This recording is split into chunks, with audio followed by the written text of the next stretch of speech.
శ్రీమతి లత గారి ఆధ్వర్యంలో జూన్ 15-16వ తారీఖుల్లో గానగాపురం యాత్ర మధుకరి సేవ సంప్రదించండి. నమస్తే, వెల్కమ్ టు సుమన్ టీవీ. నేను పద్మిని. ప్రస్తుతంతో పాటు ప్రముఖ ఆధ్యాత్మికవేత్త, సూర్య ఉపాసకులు, sun spiritual society founder Vikramaditya garu మనతో పాటు ఉన్నారు. మాట్లాడదాం. నమస్తే సార్. సూర్యోస్మి తల్లి. సార్, గురువు యొక్క మార్పు జరిగింది. 12 ఏళ్లకు ఒక్కసారి మాత్రమే కర్కాటక రాశిలోకి వస్తారు. మనకి విదితమైంది. కర్కాటక రాశిలోకి వచ్చారు 2వ తారీఖున. అలాగే యమునా నది పుష్కరాలు కూడా వచ్చాయి. మరి గురువు మార్పు రీత్యా ద్వాదశ రాశులకి ఆయన ఉచ్చస్థితిలో ఉండడం చేత ఎటువంటి ఫలితాలను ఇస్తారు? అన్ని వేళలో ఉచ్చస్థితిలో ఉండరు కదా, సో ఎటువంటి ఫలితాలు ఇస్తారు ఒకసారి మీ ద్వారా తెలుసుకోవాలనుకుంటున్నాను సార్. ఎందుకమ్మా అంటే కర్కాటక రాశి ఆయనకి ఎందుకంత ఉచ్చస్థితి? ఆయనకి చాలా అంటే ఉచ్చస్థితి ఎందుకంటే అంటే ఇప్పుడు ఇక్కడ సుమన్ టీవీలో చాలామంది యాంకర్స్ ఉన్నారు. విక్రమాదిత్యకి పద్మిని గారికి ఉన్నటువంటి ఆ ఇంటరాక్షన్ ఎందుకు అంత బెటర్గా ఉంటుంది? చాలా కంఫర్టబుల్గా ఫీల్ అవుతాం, లేకపోతే మనది ఓన్గా ఫీల్ అవ్వటం. అంతే కదా, అంటే సొంత ఇల్లు అంటే ఇక్కడ కూడా ఇప్పుడు పద్మిని ఆహ్వానించినప్పుడు ఇది సహజంగా సుమన్ టీవీ, కానీ ఇక్కడ నాకంటూ అంటే నా మనిషి, లేకపోతే మీ ఇద్దరం కలిసి జర్నీ చేసాం, ఒక అద్భుతమైనటువంటి ప్రయాణాన్ని మొదలుపెట్టాం. ఒక కొత్త రకాన్ని అంటే ఒక యాంకర్ ఒక గెస్ట్ లా కాదు మన ఇద్దరం మొదలుపెట్టింది. అంటే ఇప్పుడు ఎంతమంది మీరు ఎన్ని చూసుకోండి, ఈ 5-6 ఏళ్లలో ఈ టైప్ ఆఫ్ అంటే ఒక ఇంటరాక్షన్, ఒక సమస్యని కూలంకుశంగా పరిష్కరించడం, దాని గురించి విశ్లేషణ చేయడం. ఏదో డౌట్ అడిగేస్తే ఆన్సర్ చెప్తే జనాలకు అర్థమయ్యేది కాదు. మన ఇద్దరం మొదలు పెట్టాం. అవును, 100%. అలా గురుడికి కర్కాటకంలో ఏముంది ప్రత్యేకత? చాలా కంఫర్టబుల్గా ఉంటాడు. పైగా చంద్రుడి యొక్క రాశి, వారిద్దరు కలిస్తే గజకేసరి అని కూడా అంటారు. ఇంకా అంటే ఆయన అందులో అక్కడ ఏ నక్షత్రం ఉంది? పునర్వసు. ఆయన స్వనక్షత్రం ఉంది. ఇంకా పుష్యమి, ఆశ్లేష. ఓకే, పుష్యమి నక్షత్రానికి అధిపతి ఆయనే, అంటే నక్షత్ర అధిదేవతగా ఉన్నాడు. అలాగే పునర్వసు నక్షత్రం, ఆశ్లేష. అంటే ఒక ఇంటిలో నేను చాలా హ్యాపీగా ప్లెజెంట్గా ఉంటున్నానంటే నాకు సంబంధించినటువంటి, నేను పద్మినితోటి ఎందుకు అంత బాగుంటాను అంటే తనకు సబ్జెక్ట్ ఉంది, నాకు సబ్జెక్టుని ప్రజెంట్ చేయాలనే తాపత్రయం ఉంది, కాబట్టి మా ఇద్దరం కలిస్తే ఒక మంచి ఎపిసోడ్ వస్తుంది. అలాగే చంద్రుడు కర్కాటక రాశి ఏదైతే ఉందో అది సహజ చతుర్థ స్థానం, అది డొమెస్టిక్ లైఫ్. అంటే గురుడు ఆధ్యాత్మికతలో ఒక అత్యున్నతమైనటువంటి స్థితికి తీసుకెళ్ళడానికి పుష్యమీ నక్షత్రానికి సహజంగా తనకి శని పడడు కదా, కానీ వాళ్ళిద్దరూ కలిగితే నీచభంగ రాజయోగం మకర రాశిలో జరుగుతుంది. అది దానికి ఆపోజిట్గా ఉండేటువంటిదే కదా కర్కాటక రాశి. అందుకని అక్కడ అద్భుతమైనటువంటి తనకున్నటువంటి శక్తులను ఎవాపరేట్ చేసి తద్వారా తన దృష్టి ఎక్కడెక్కడైతే పడుతుందో అక్కడ అంటే సహజ శుభుడు అంటారా? సహజ శుభుడు, పూర్ణ శుభుడు. ఇప్పుడు మీరు జ్యోతిష్ శాస్త్రాన్ని నేర్చుకోవడానికి ఎన్ని రోజులైంది స్టార్ట్ చేసి? అంటే గురుడు రాబోతూ మీకు ఏమి నేర్పిస్తున్నాడు? శాస్త్రాన్ని నేర్పిస్తున్నాడు. గురు పుష్యమి యోగం రోజు మొదలైంది. ఓ సూపర్. ఇంకా తిరగలేదు. ఇంకా అంటే నీకు వచ్చేటువంటి అజ్ఞానం ఇక మనం వర్ణించలేం. మీ అదృష్టం పద్మిని దొరకటం మీ అదృష్టం. ఆవిడ నువ్వు ఎక్కువ నవ్వేస్తున్నావు, లేకపోతే ఎక్కువ ఇంటరాక్ట్ అయిపోతున్నావు, వాళ్ళు మాట్లాడినివ్వు అంటే తను మాట్లాడుతుంటేనే లోపల నుంచి ఏమైనా వస్తాయి.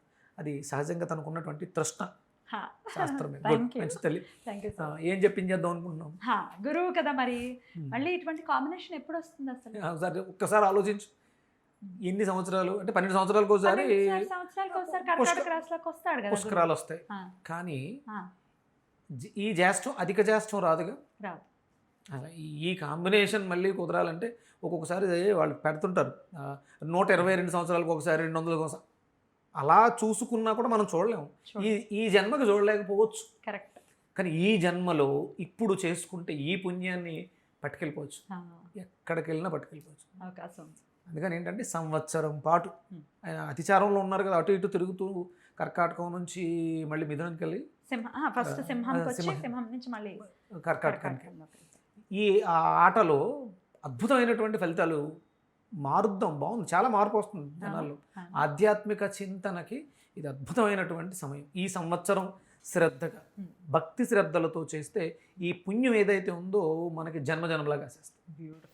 మరి ఏం చెయ్యాలి? గురువుని ఎలా ప్రసన్నం చేసుకోవాలి ద్వాదశ రాశుల వాళ్ళు అనేది ఒక్కొక్క రాశికి సపరేట్గా మాట్లాడుకుందాం సార్. అలాగే మీరు వేదాన్ని నేర్చుకుంటూ ఉన్నారు కాబట్టి వేదమే అన్నిటికీ ప్రమాణం అని ఖచ్చితంగా అందరికీ తెలిసినటువంటి విషయం. వేదం ఇచ్చినటువంటి మంత్రాలు ఎవరెవరు ఏమేం చేసుకోవచ్చు, అలాగే ప్రతి పూజ కానీ అసలు ప్రతి నిత్యం కూడా మనకి సంకల్పం అనేది ఖచ్చితంగా ఉండాలి కదా. సంకల్పం లేకపోతే వృధా అమ్మ. ఆ, సంకల్పం లేని correct. జీవితం, గమ్యం లేని ప్రయాణం ఆ. ఎలా అయితే వృధావో మనకు సంకల్పం ఉండాలి. రైట్. మరి సంకల్పం కూడా ఎలా చెప్పుకోవాలి? ఒక మంత్రం చేసేస్తున్నాం కాదు, దానికి సంకల్పం ముందు చాలా గట్టిగా మనస్ఫూర్తిగా గనక కోరుకుంటే ఖచ్చితంగా జరుగుతుంది. ఈ సంకల్పం ఎవరికి తెలియడం కోసం అమ్మా? ముందు మనకి తెలియాలి, ఎవరికో కాదు. లోపల తెలియడం కోసం. అంటే నువ్వు సంకల్పం చెప్పకపోతే భగవంతుడికి తెలియదా?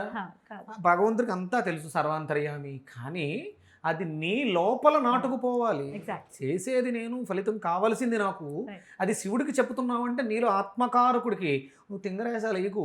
ఇది నీ సంకల్పం, ఇది నీ టార్గెట్, దాని మీద దృష్టి పెట్టు. Right. అంటే ఇప్పుడు మనం ఉన్న ప్రాంతం, పరాభవనామ సంవత్సరం, ఉత్తరాయణం, ఆ, ఇలా ఇవన్నీ ఎందుకు చెప్తాము అంటే లోపల ఉన్నటువంటి మనకి లోపలికి మనం ప్రయాణం చేయడం కోసం. Right. మనకే వినాలి, మనమే వినాలి. Right.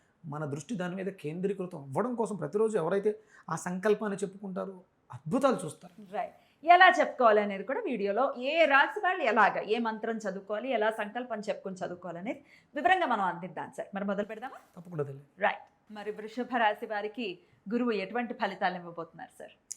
వృషభ రాశికి సహజంగా ఏ స్థానంలో ఉన్నారు? ఇక్కడి నుంచి అయితే 3వ స్థానంలో ఉన్నారు. 3 మనకి ఏమొస్తాయి? కరేజ్, పరాక్రమం, సిబ్లింగ్స్ ఇంకా వస్తాయి కదా. ఇంకా ఇంకా రైటింగ్స్, మన మాట, కమ్యూనికేషన్, యాంకర్, యాంకర్స్, యాక్ట్రెస్, ఇవన్నీ వస్తాయి. ఇవన్నీ దాంట్లో వాటిల్లో మీకు అంటే సహజంగానే దేవగురువు, రాక్షస గురువు ఇది ఉంది కాబట్టి కొంచెం ఇబ్బంది ఉండే అవకాశం ఉంది కదా. అంటే సహజంగా శుభుడు కాబట్టి ఏం చేయడు ఆయన. ఉన్న ఫలితాల్లో మనకు అద్భుతమైనటువంటి మార్పులు వస్తాయి. దాని మీద మనం శ్రద్ధ పెట్టాలి. సహజంగా వృషభ రాశి మనకి ఎన్నో స్థానమైంది? సహజ ధనస్థానం, కుటుంబ స్థానం. అంటే దాని మీద కూడా దాని ప్రభావం మీరు ఉంటుంది. మనం తినే ఆహారం బాగుండాలి. ఒక్క సంవత్సరం సంకల్పం పెట్టుకోండి, ఎలాంటి రాజసికమైనటువంటి ఆహారాన్ని తినకుండా. అంటే అలవాట్లున్న ఈ ఒక్క సంవత్సరం ఇది మళ్ళీ ఎన్ని సంవత్సరాలకు వస్తుందమ్మా? ఇంకా రాదనుకున్నాంగా మనం ఈ జన్మతో అయితే చూడం. కాబట్టి ఇది జన్మ జన్మలకి మనం క్యారీ ఫార్వర్డ్ చేసుకోవాలంటే మాత్రం ఈ 1 ఇయర్ సహజంగా మనం ఉండేటువంటి నేటివిటీలో ఉండొద్దు. గురువు ఏమి నేర్పిస్తాడు? ఎక్స్పాండ్ చేస్తాడు. ఏముంటుంది, ఎక్స్పాండ్ చేసేస్తాడు. అందుకని ఇప్పుడు అనారోగ్యంతో ఉన్నాం, ఎక్స్పాండ్ అయిపోతుంది. మనం తినకూడనివి తింటే రోగం పెద్దదవుతుంది. అందుకని వద్దు. అదే తిండి వల్లే ఎంతమంది మన భారతదేశ జనాభా 140 కోట్ల పైమాటే, 140 దాటింది కదా. వీళ్ళందరికీ ఉన్న రోగాలన్నింటికి కారణం ఏంటంటే తిండి సరిగా లేదు. అందరూ మనం కేవలం తినడం కోసమే బ్రతుకుతున్నాం అన్నట్టు తింటున్నాం. దీంట్లో చిన్న మార్పు తీసుకొద్దాం. ఒక సంవత్సరం అంటే మనం ప్రపంచాన్ని మార్చేంత ఓపిక, అంటే నాకైతే ఓపిక ఉంది, కానీ మారుతుందనే దానికోసం అంతమందిని మనం మార్చలేమేమో. కనీసం మనం చూసే, ఇప్పుడు పెట్టిన వెంటనే వీడియో చూస్తున్నారు, చూసిన వాళ్ళు ఇది మంచి విషయం కాబట్టి 100% షేర్ చేస్తారు. ఇది ఫ్రీగా అంటే అవతల వాళ్ళకి దానం చేయగలిగింది ఏంటంటే జ్ఞానమే. మనం ధనాన్ని దానం చేయలేం. ఇది షేర్ చేస్తే దీని వ్యూస్ మిలియన్స్లో వెళ్ళి, అంటే నేను 1 మిలియన్ మెంబర్స్కి ఈ జ్ఞానాన్ని దానం చేశాను. పంపించినవాడు సేమ్ అంతే కదా. వాడు పంపించినవాడు కూడా అంతమందికి దానం చేసినట్టు ఈ జ్ఞానాన్ని. తద్వారా ఆ చూసిన 1 మిలియన్లో ఈ ఒక్క సంవత్సరంలో మార్పు తెచ్చాను చాలా మన జీవితాన్ని. అందుకనే అంటే నేను చేసేసుకున్నాను, నేను హోమం చేసుకున్నాను ఎవరి పిండితో స్వామికి నేను చేసేసుకున్నాను. నాకు చాలా తృప్తిగా ఉంది. నాకు ఇంట్లో చాలా మార్పులు నిన్నే నా ఇంట్లో వెంటనే. అంటే మా అమ్మగారు ఆరోగ్యం నాకు భయంగా ఉండేది. అసలు ఆవిడ చాలా క్లియర్. నేను మొన్న హాస్పిటల్కి తీసుకెళ్ళి, అంటే తల్లి ఆరోగ్యం మీద ఎఫెక్ట్ మేషరాశి వాళ్ళకి క్లియర్ అవుతుందని తీసుకెళ్తే మొన్న ఏదో కొంచెం సుస్థి చేసింది. నేను వెళ్ళి హాస్పిటల్లో చూపించా, క్లియర్. అంటే ఎంత మార్పులు వచ్చినాయి అంటే శుక్లాలు సర్జరీ లేకుండా క్లియర్ అవ్వదు కదా. కంటిలో శుక్లాలు వస్తాయి, క్యాట్రాక్ట్ క్లియర్ అవ్వదు కదా. నేను నా వెజిటేబుల్ థెరపీతో చూపు తగ్గిన కుడి కంటిలో, అంటే చాలా ఎక్కువ తీక్షణంగా 75 ఏళ్ల వ్యక్తికి, నా తండ్రికి, దీంట్లో నేను మార్పు చూడగలిగాను. తీసుకొచ్చారు. అంటే ఇప్పుడు నేను కళ్ళజోడు పెట్టుకున్నాను. ఎందుకు పెట్టుకున్నాను అంటే సెల్ ఫోన్ చూస్తున్నాను కాబట్టి పెట్టుకున్నాను. మామూలుగా అయితే నాకు మాట్లాడతాం. అంటే ఇది పరిస్థితి. అంటే ఇలాంటి మార్పులు వస్తాయి. మా అమ్మగారు క్లీన్ చిట్, ఊపిరితిత్తుల సమస్య ఏదో ఉన్నాయని అన్నారు. వెళ్ళి ఎక్స్రే తీస్తే సూపర్, ఏమి లేదు, క్లియర్. నాకు ఎంత ఆనందం. ఎప్పుడైతే ప్రశాంతం ఫస్ట్ నా కుటుంబంలో హ్యాపీగా ఉన్నారు. కుటుంబంలో ప్రశాంతత, చతుర్థం అంటే ఇల్లు కదా, అవును. ఇంట్లో ప్రశాంతత చాలా హ్యాపీగా ఉంది. ఇది నిజం. అంటే మన శాస్త్రకారులు పంచాంగం రాసిన వాళ్ళు ఊరికే రాయలే. అవును. గురుడు కర్కాటకంలో వస్తే మేషరాశి వాళ్ళకి ఇది జరుగుద్ది, ఎస్ జరుగుద్ది, ఇది ప్రమాణం. ఇదేదో అలవోకగా చెప్పేవి రాసి పాడేసినటువంటి పుస్తకాలు కాదు మన గ్రంథాలు. అందుకని భక్తి శ్రద్ధలతో సాధన చెయ్యండి, అద్భుతాలు చూస్తారు. ఒక్క సంవత్సరం సంకల్పం చేసుకుందాం, మాంసాహారాలు తినకుండా సాత్వికమైన ఆహారం తింటూ దేశానికి, ప్రపంచానికి నేను ఒక సమిధిని అవుతాను. నీ మెదడులోంచి వచ్చేటువంటి శక్తి ప్రపంచాన్ని మార్చేస్తుంది. చిన్న పని చేద్దాం, ఆ సంకల్పం చెప్పుకో. తప్పకుండా. అయితే వృషభ రాశి వారు మరి ఎట్లా సంకల్పం ఎలా చెప్పుకోవాలి, మంత్రం ఏది చదువుకోవాలి ఈ సంవత్సరం పొడుగునా కూడా? ముందు మంత్రం చెప్పేస్తాను, తర్వాత మనం సంకల్పం గురించి మాట్లాడదాం. ఓకే. ఇది సహజంగా ఋగ్వేద మంత్రం 4:51 సూక్తం. ఇది బృహస్పతి సూక్తంలోని మొదటి మంత్రం అన్నమాట. బృహస్పతి అతి యదర్యో అర్హాద్ ద్విమద్విభాతి కృతుమజ్జనేషు యద్దీదయచ్చవస వృత ప్రజాత తదాస్ము ద్రవిణం దేహి చిత్రం. ఇది మంత్రం అమ్మ. వృషభరాశి వాళ్ళకి సంథింగ్ స్పెషల్ ఇద్దాం, ఎందుకంటే గురుడికి శుక్రుడికి చిన్న ఆ తేడా ఉంది కదా, దానికోసం అంటే వేదం ఇచ్చింది, నేను అనుకున్నది కాదు. మేషం వాళ్ళకంటే నేను ఉన్నాను కాబట్టి సింపుల్గా సరిపెట్టేసుకున్నాను, బాగుంది కాబట్టి. బృహస్పతి ప్రథమం జాయమానో మహో జ్యోతిష పరమే వ్యోమన్ సప్తాస్యస్తు విజాతో రవేణ విసప్తరశ్మి రథమస్తమాంసి. ఇది అడిషనల్. మొదటి మంత్రం ఏమో ఉదయం, రెండో మంత్రం సాయంత్రం చేసుకోండి. ఓకే. మీకు అంటే సాయంత్రం కుదరదు అనుకుంటే ఇది ఒక 16 సార్లు, అదొక 16 సార్లు ఉదయమే చేసేసుకోవచ్చు.